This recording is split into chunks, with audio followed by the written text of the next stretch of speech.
जय श्री कृष्ण। जय गुरुदेव। Happy Diwali, happy धोखा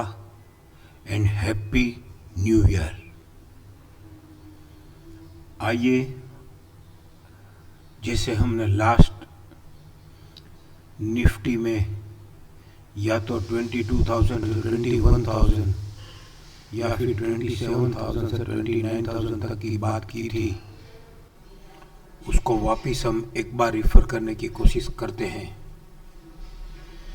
जब हमने बात की थी तब हमने ये डेली में बात की थी कि एक बार TSL तो होवे। ये TSL हुआ था, फिर ये CTSL 24,667 से हो रहा था, फिर ये एक लेडर आ गई तो ये TSCTA बाइक का प्राइस हमको मिल गया, फिर ये एक स्नेक आ गया तो TSCTSL का प्राइस मिल गया, TSCTSL भी हो गया एंड FUS भी हो गया। लेकिन ये FUS 1 हुआ है, वो FUS 1 एस्टैब्लिश हो रहा है 23948 से। इसके पहले के FUB 1 और FUB 2,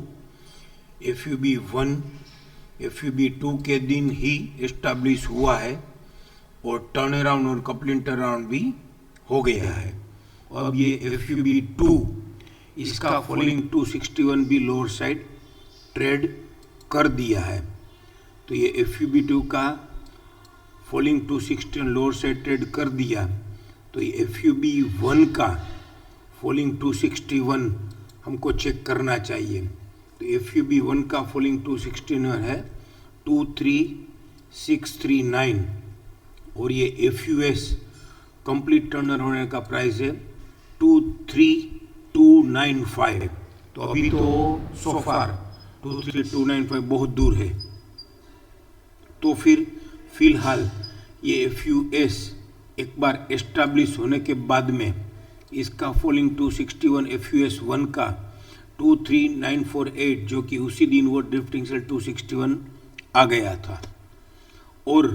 अब ये डाउन मूव ही अकर हुआ है। डाउन मूव में ही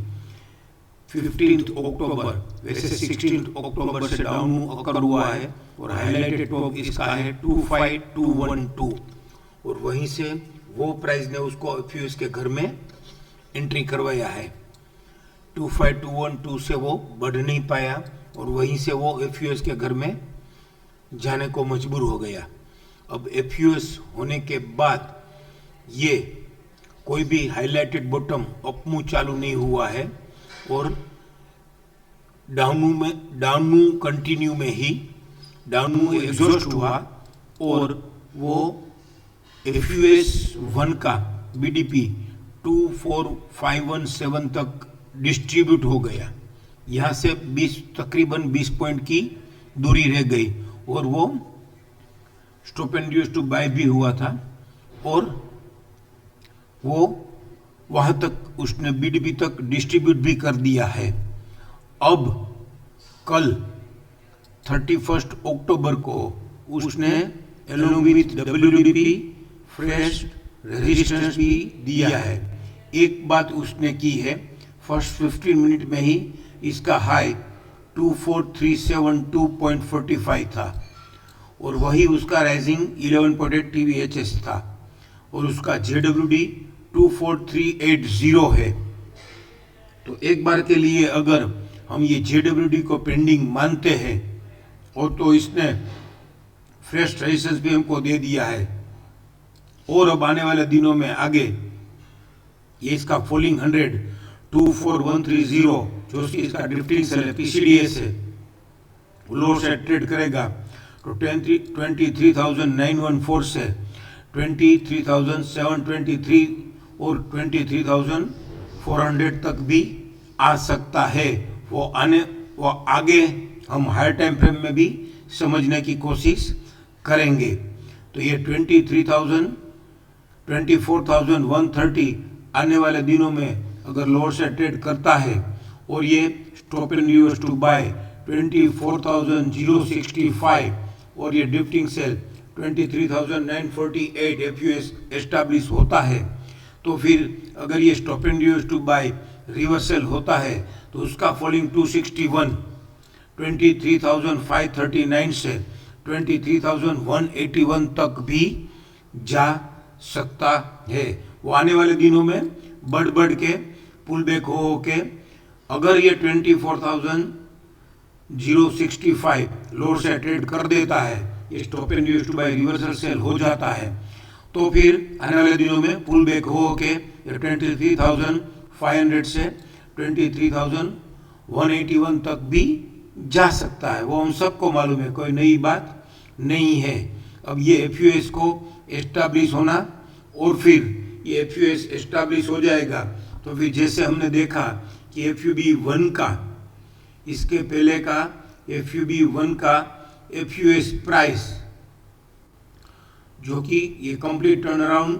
एफयूएस माना जाएगा 23,295 तक, या फिर हमने ये जो देखा कि stop and use to buy अगर लास्ट जो stop and use to buy है वो रिवर्सल सेल हो जाए तो ये कंप्लीट टर्न अराउंड एफयूएस होने की भी कोशिश कर सकता है। होगा कि नहीं होगा वो आने वाले दिनों में हम देखेंगे, क्योंकि अब ये डिस्ट्रीब्यूट होके एफयूएस 1 के बीडीबी तक जाके वापस फ्रेश रेजिस्टेंस इन एफसी ले लिया है, तो अब खाली एफसी 100 तोड़ने की देरी है। एफसी 100 टूटेगा तो फिर 23,500 तक तो वो आराम से जा सकता है। वीकली प्लान में हम समझने की कोशिश करें तो नेक्स्ट वीक में ये इसका वीकली प्लान की रेंज 363.E है, तो अगर ये शायद आरएमएस से लोअर खुल जावे तो फॉलिंग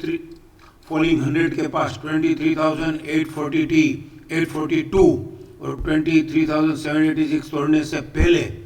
आरएमएस से लोअर खुल के इसका हाई लेस देन एफसी 30 टीवीएचएस अगर होके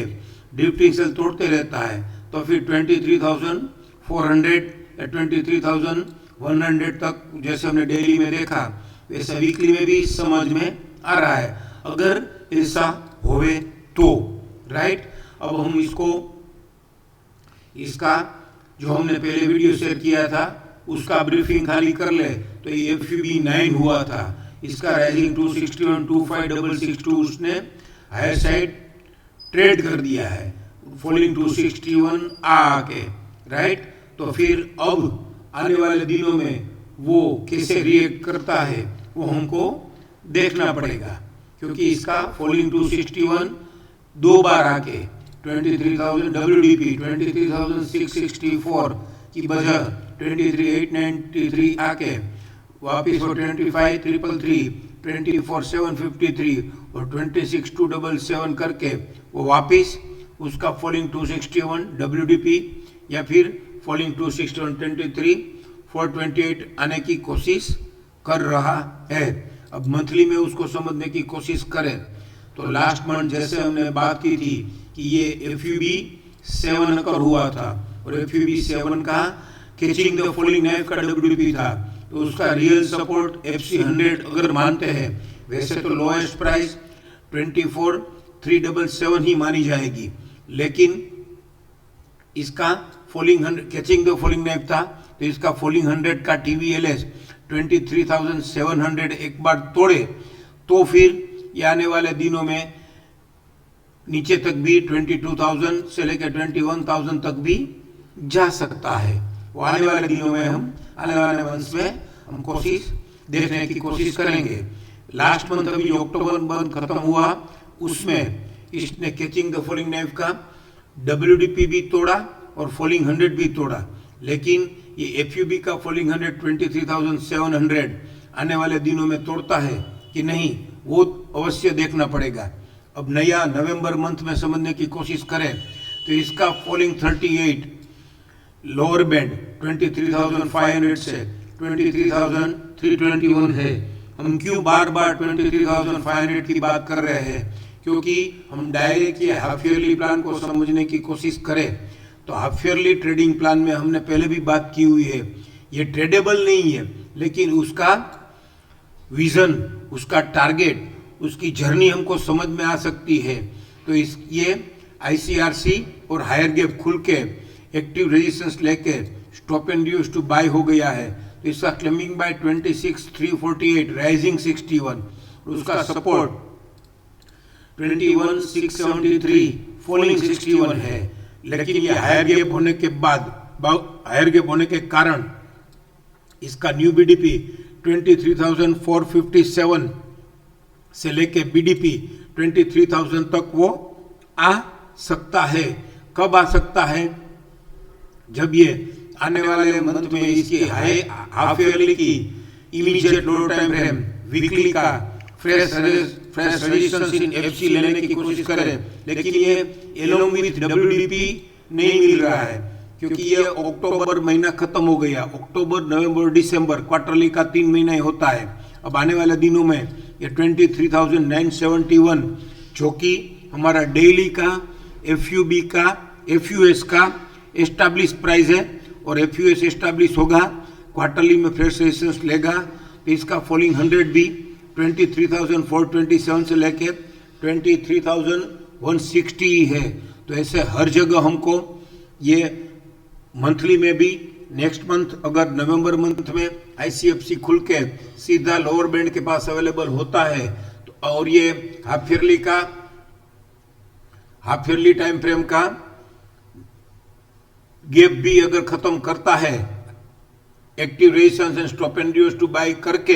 वो गैप के पास या बीडीपी के पास अवेलेबल, फॉलिंग 23.6 के पास अवेलेबल होता है, तो शायद डायरेक्ट अगर ये मंथली में ऐसे अवेलेबल हो जाता है आईसीएफसी खुल के, तो मंथली भी कटिंग द फ्लाइंग काइट का प्लान है। तो आने वाले मंथ में हमको देखना पड़ेगा कि अगर डायरेक्ट आईसीएफसी खुलता है या फिर ये डेली में जैसे हमने समझा कि ये विदाउट स्नेक अब सीधा 24,065 या इसका 23,948 अप मूव एग्जॉस्ट होके, सॉरी डाउन मूव एग्जॉस्ट होके, अभी डाउन मूव रीबिगिन होए बिना ये डायरेक्ट सीधा 23,900 तक आता है, तो फिर ये क्वार्टरली का लोअर बैंड 23,971 अगर तोड़ता है कि नहीं तोड़ता है, वो सब देखते देखते हम उसको आगे फॉलो करते रहेंगे। एक बार ऐसा समझ में आ रहा है कि अब इसकी डेली में ड्यूटी है कि डाउन मूव में ही ये पुल बैक होके, रिट्रेस होके उसके बीडीपी तक आ गया, तो अब उसकी ड्यूटी यही है कि ये 23,948 तोड़ के एस्टैब्लिश हो जावे, और एस्टैब्लिश होके उसको 23,500 तक की जर्नी खत्म करे। लेकिन देखते हैं आने वाले दिनों में वो कैसे डेली में स्नैक ले लेके एफयूएस के घर में बिना स्नैक आ जाता है, और ये 23,948 नई लोअर साइड ट्रेड करता है, तो फिर वो आने वाले दिनों में वापिस ये एफयूएस का बीडीपी तक आके, वापिस एफयूएस का फॉलिंग 261 तक आके, वापिस ये बीडीपी ट्रेड करके 24,800 तक जाता है, या 23,500 से लेके 23,100 तक जाता है, वो हम समझने की कोशिश करते रहेंगे। Thank you. जय श्री कृष्ण, जय गुरुदेव।